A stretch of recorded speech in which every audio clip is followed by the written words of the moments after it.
Welcome to Whiskey Vault. I'm Daniel. Rex. This is a gift from...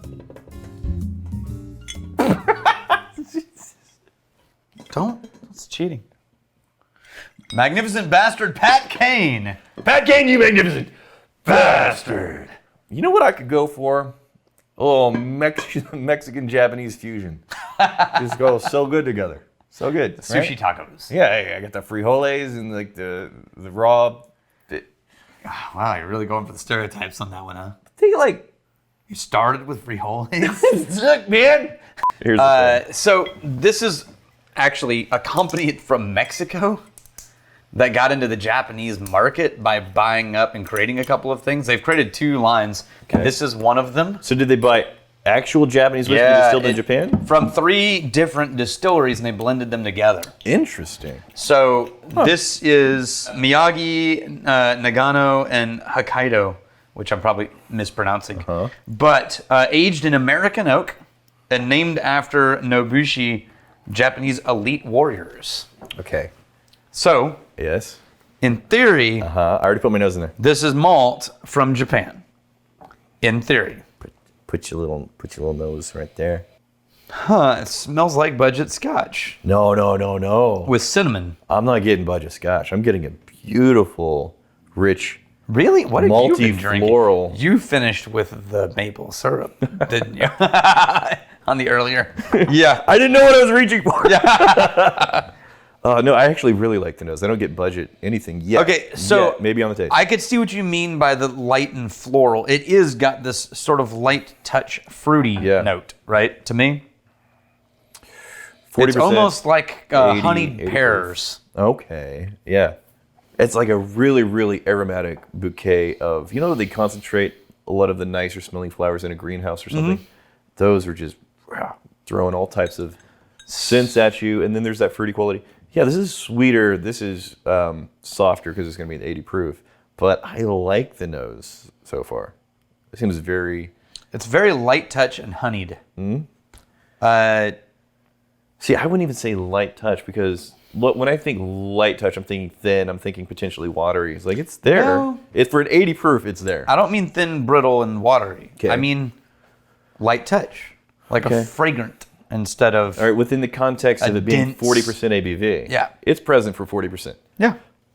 Okay, I'm going in. Pear. Also Yeah, pear. honey pear. No, you're right with that. Oh, there's the softness. That's damn near watery. Come on. Gosh, it's so perfumey, fruity, floral. Well, pear. The pear This is would totally a vanish. very, very ripe sweet pear. Yeah. This would totally vanish on ice. This has to be consumed by itself. And even then, I agree. It's so light and delicate. Delicate is the right word. Okay. Because it's not sharp and Yeah. brittle and abrasive. Yeah. It feels delicate. Okay. It feels, yeah. Yeah, it's if you mess with it too much, it'll fall apart. But I think the things that are there, I'm getting a notch or 2 or 3 above what I would expect from a budget scotch. This seems well, because often with a budget, I'm going to be thinking there's going to be like a metallic note somewhere, which was not in this. There's going to be maybe a little bit of a malty funk that you need to be, comfortable with. didn't It's have not that. in there. These are just the sweet, friendly, very widely enjoyable notes. I'm not getting a lot of grain. Weirdly, I'm not getting a lot of grain notes. Yeah, I get perfume. And I would think I would because of how young this probably is. Sweet, perfumey sweetness. I'm judging this on the scale of it being 80 proof, right? And it's also one of those things to where if you gave it to me at 100 proof, 50% ABV, if these flavors kept up with the increase in proof, I think I would like it a lot more. But where it's at, I'm thinking, damn, this is nice. This would go, if you like Irish whiskey, I do, yeah. this would be a great transition. And it would really go great at a Japanese restaurant. Now that I'm thinking about it, with some of the sauces and the heft, to have this light, delicate, sort of refreshing alcohol next to it. That's good. That's good, though. That's Yeah. good. I'm not in love with the bottle cap, but Well, you don't have to be. I do. It's part of the whole It is a strange bottle in situation. general. It's the kind of decision I think a Canadian would make. But you can't blame Canada. Because they don't know any better. Blame Canada. Oh wow, we've really gone for it. Here's the irony. Right. You probably don't even know this, but in class, in level 1 specifically, it's a running joke for all the instructors to just trash Canada. Aren't most of as them a running joke? There's a lot of them that are Canadian. Even though Steve Ray is one of the instructors from Canada, and he's single-handedly in the back of the room going like, "Come on!" Yeah, and it's just a running gag. The whole level 1 that we always do. Our neighbors to the north someday will learn how. Also known as America's hat.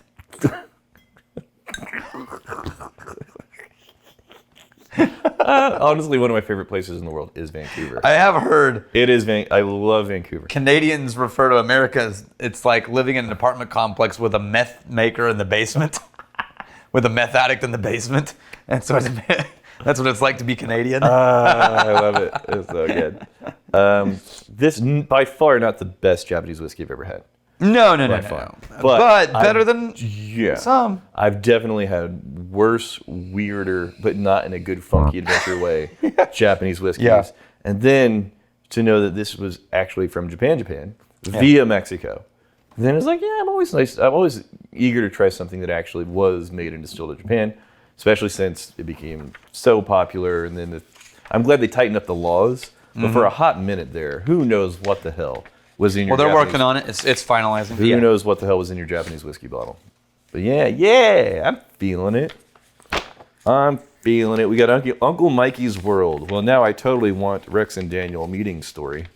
Yeah, this comic comes up a lot. How much interaction did you guys have before Whiskey Vault? Before Whiskey Vault 0.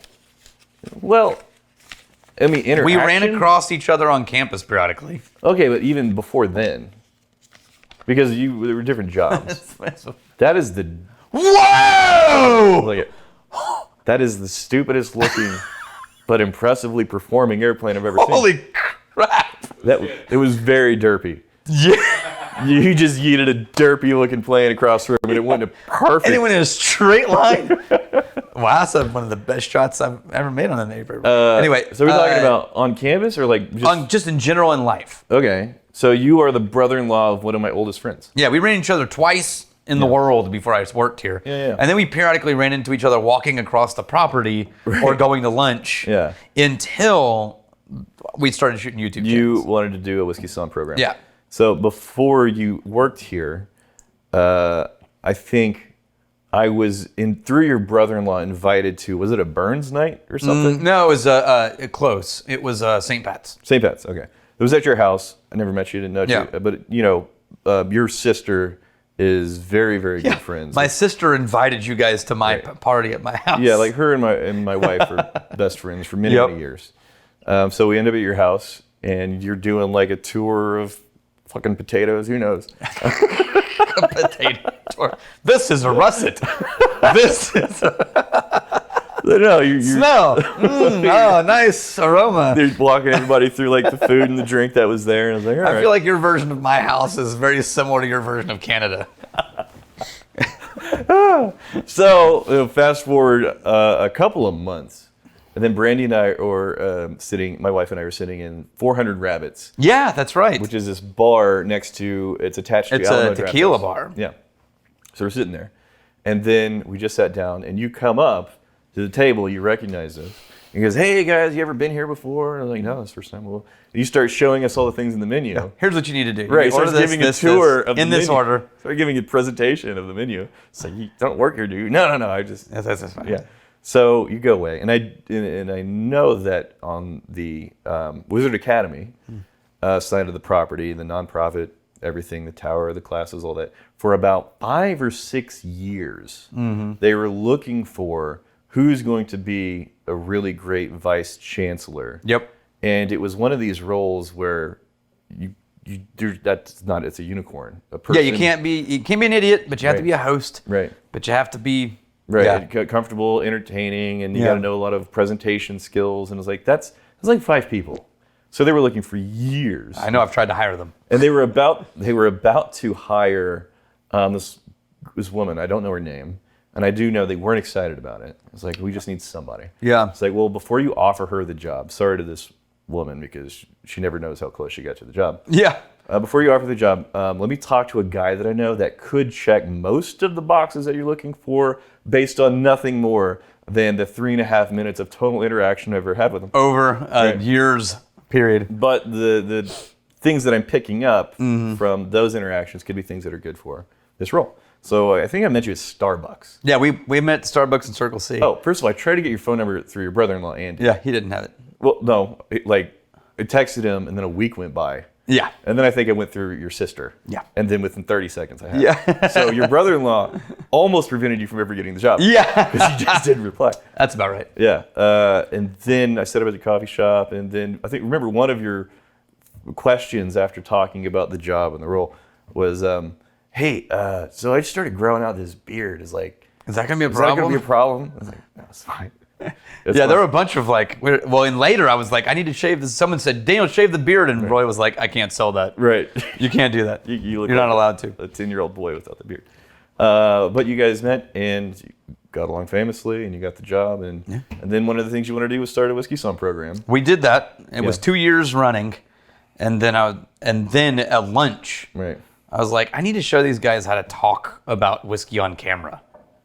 Because none of them understand what I'm talking about when I say you can talk about whiskey without being a snob or an asshole or pretentious. Right. Yeah, and then my background is in video content, and it was an excuse for me to do the things I was always telling my clients to do, but I'm never making content. I'm just giving them the directions of an editor, a producer, a director, go do these things. Yeah, Roy didn't realize what he unleashed when he was like, hey, Rex does videos. Yeah. Go ahead and shoot some whiskey videos. Yeah, so I was like, well, I'll do these videos with Daniel. Yeah. And I will shape them in a way that is, for my purposes, I can take it as a case study back to our clients. For your purposes, you're building awareness that the Whiskey Song program even exists. Yep. Because the kind of person that's likely to watch a whiskey review, they're nerdy enough about More this stuff. odds, yeah. We're nerdy enough about this stuff to be interested in the Whiskey Song course. So yeah, I think it was a year and a half. It was very, very big. And then we launched a second channel because the thing about starting a channel on a nonprofit, Yeah, nonprofit. very, very limited in the things that you can do. Can't do much. Yeah, so all these ideas we had about distillery and things to do with the community and Couldn't do 'em. making products and all that stuff. Like you can't. And still have to stay separate. Yeah, very, very separate. Dave, you but should that's put in it. the comments of this video how Rex and Daniel met, because this is the most in-depth answer we've ever given. Yeah. And we can just tag this from now on. Sure. Should I not do the next question? Maybe not. I'll save it. Anyways, this I'm actually pleasantly surprised. you liking it I wasn't more? expecting much from the bottle. you're liking it more than the nose. I was expecting a marketing effort. Okay. And what I got was like kind of a light and delightful whiskey. A notch or two above the budget Japanese that I've had. Yeah. Pleasantly surprised, not blown away. I've had things that are much nicer. Yeah. But okay. This makes me want to go get some sushi tonight. You sush? Oh, yeah. Where do you sush? My favorite is Musashino Crap. on 38th Street. Oh, I've not been. Yeah. Here's to fighting, stealing, and drinking. If you fight... Hold on. Oh, wait. Go for it. Here's to fighting, stealing, and drinking. Look, it's what you're not doing the thing.